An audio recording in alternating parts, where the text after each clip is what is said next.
What is up, peeps? Welcome to BANDOFBROS. In today's video, I'm going to be showing you how to get the smoothest settings for Delta Force on console. I know you want to have that smooth aim like Call of Duty Battlefield and way better FPS, and all that will be in today's video. Let's jump right into it. So let's quickly jump right into the settings. The first one, we got the game, and the first settings actually a lot of people want to ask how to turn off crossplay. That is right here. If you're on Xbox, you have to look at a specific video because I have PlayStation, but I did see somebody in my comments mention you have to do something in the Xbox settings. It won't change if you do it here. So if you have Xbox, search for that video separately. All this for combat, we're going to have this one off. This one's pretty interesting. You can change the hit effect color. I have red, but you can change it to whichever one you want. None of these we're going to change, and again, all of these we're just going to leave remaining as it is. The only one you're going to change is really this one. Next up, we're going to go to the controller. This is where the things get interesting. So now let's go ahead to the top. So you're going to copy all of these settings, and I'm going to tell you which ones you should change to feel better for you. So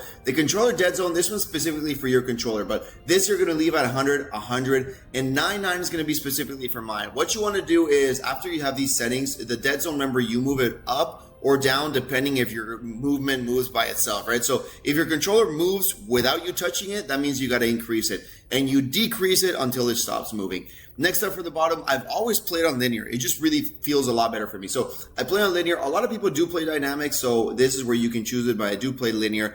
Next up, you want to go and set custom. Now, you could pre-select these, but they're not the best. So go ahead and select custom, and I think one of the issues is that it has way too many settings. Like, I mean, look at all these settings for sensitivity. It just makes it a lot harder. So for the Hipfire, this is the ones that you can fine tune. Hipfire horizontal and Hipfire vertical. That's what you're going to fine tune for you. Like if you wanted it a little bit faster, a little bit slower. Right now I have it at 2020 and 180. I used to play 9.9 sensitivity in Call of Duty, and I think this one's a little bit slower just because I'm trying to get used to how it works.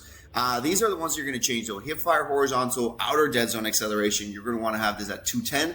This one at 0. Hipfire turning activation time, have this one at 33. This one at 0. ADS horizontal sensitivity and vertical, this is the one that you can fine tune towards yourself. I have this one at 140 and 135.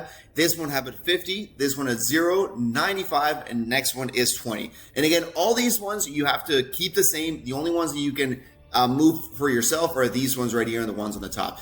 Next up, we're going to set the sensitivity scope per zoom. So you're going to turn this one on. And then what I did here was I actually just, for example, the 1x to 2x, I have it on 1.1, the 2x and 3x as well, 1.1. These bottom ones, I have it at 1, and everything below that, I have it at 0.90. Next up here, I have ADS transition on this one, and all of these I have off, except this one, controller vibration. If you have it off, you can turn it off. Adaptive triggers, these are the ones, again, I shoot with I'm going to show you right now, but I shoot with L1, R1. So if you have L2, R2, the adaptive triggers is whenever you click it, it's a little bit tougher to click. And then none of these I never changed because I haven't really gone into the gunners or aircraft or anything like that. So again, that's going to be more specific towards you. Next up, we're going to go to control. Everything is the same. Here is where you can change a couple things. So auto run or tactical sprint. This means that whenever you move your button, this one forward, your dude's going to start running without you having to click on it. That's auto run. If you have auto tactical sprint, that means you just move forward and your dude will start automatically tactical sprinting.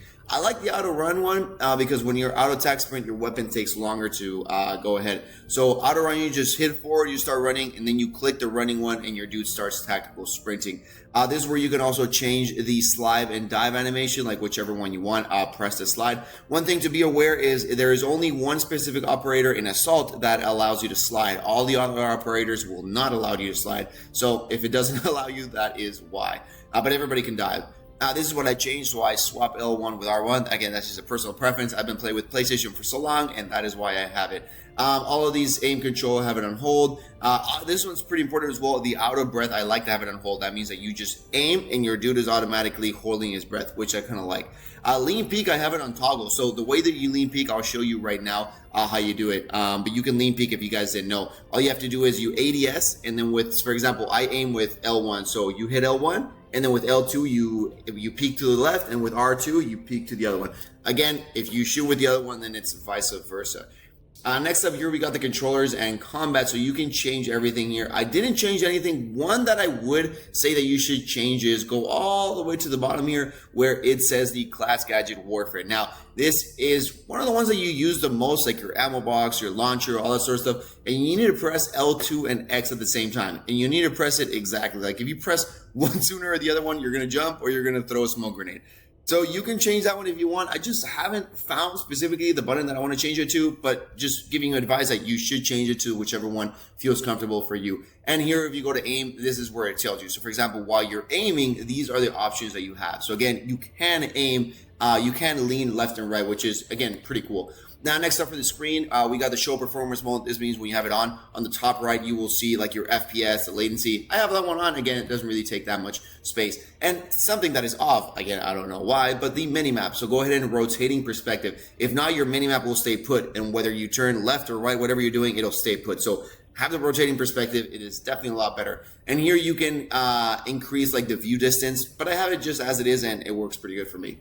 Next up for the graphics, so you are able to change it. So once this one is usually set, if you haven't changed this before, this will be set to graphics and this one will be set to on. So switch this one off and then it will allow you to switch from graphics to frame rate. This is how you're able to play with more than 60 FPS. I'm playing on the regular PlayStation, so I get about like 90, 80. Somebody in my chat was telling me they do play with the PlayStation 5 Pro and they were able to get 110, 120. So again, it depends on which console you have. But again, if you select this one, you will play higher than 60 FPS. And then for my default FOV, I have 109. Since the game has a lot more longer range combats, I don't like having 110 FOV or 120 FOV because again, that makes the middle of your screen appear further away. So when you're having those large scale gunfights, you really don't need that high of an FOV. For the audio, I didn't change anything. The only thing I changed was the music volume on my switches to 50. And if you are a streamer or you like recording videos, then I suggest you turn this one off because there are some collabs that they did. For example, they did one with Alan Walker where they'll have his music in the background. So again, you'll get copyrighted for that. So switch this one off. And then for your chat channel, you can actually have your mic on hold to touch. So if you hold your touch button, then it will start speaking. So you can actually change that one here. And your mic volume is here as well. And then on the right hand side, you can just allow, if you want people to send your friend requests and all that sort of stuff. And at the bottom, you can bind your account. Like if you had it on mobile, on PC, something like that, you can bind your account here.